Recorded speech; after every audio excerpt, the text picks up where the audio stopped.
guys, and welcome to Cooking with Fat Julie, where I share tips and tricks in the kitchen as well as quick and easy recipes. Today I'm going to share one of my favorite recipes with you. It's balsamic glazed baked chicken. It's amazing. So we're going to start off by throwing in half a cup of balsamic vinegar, then 2 tablespoons of honey,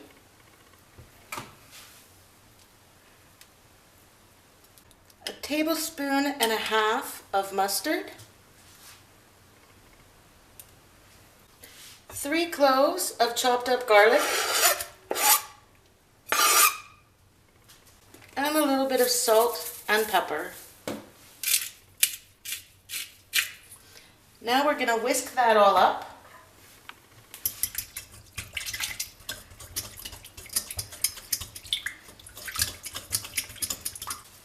Try to get all the honey off of the bottom, and we're going to throw in our chicken legs, and we're going to do our best to coat those up.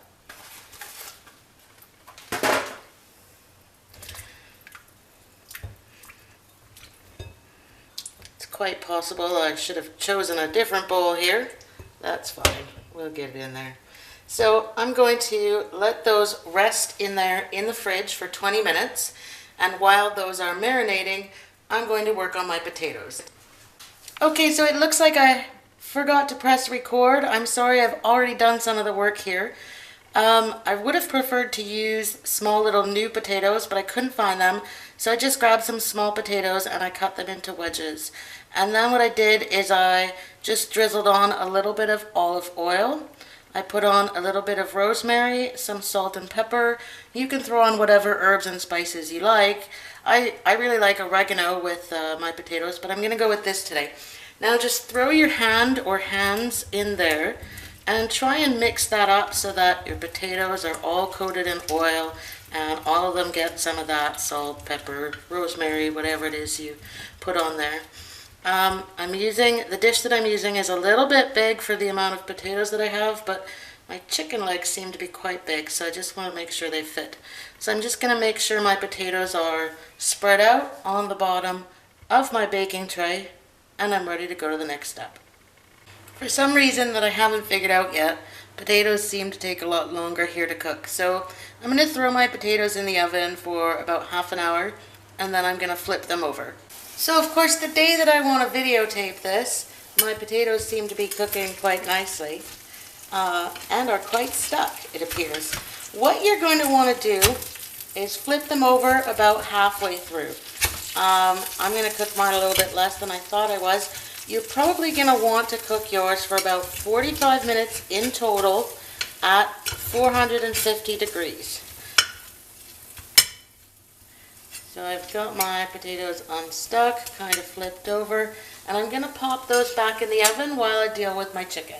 So the idea here is that you're going to just sear your chicken so that it's nice and crispy on the outside before throwing it in the oven.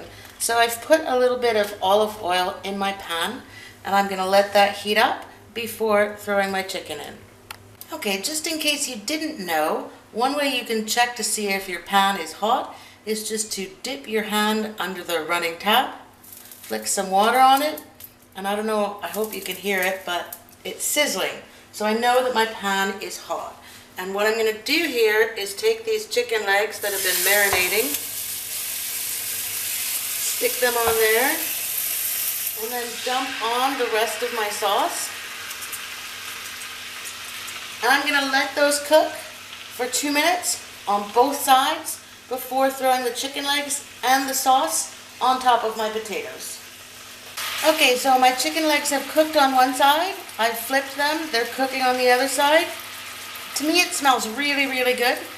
The first time I made this, everybody was a little bit concerned about the strong vinegar smell, but don't worry about that. The honey is going to counteract the acidity. It's going to be really, really good.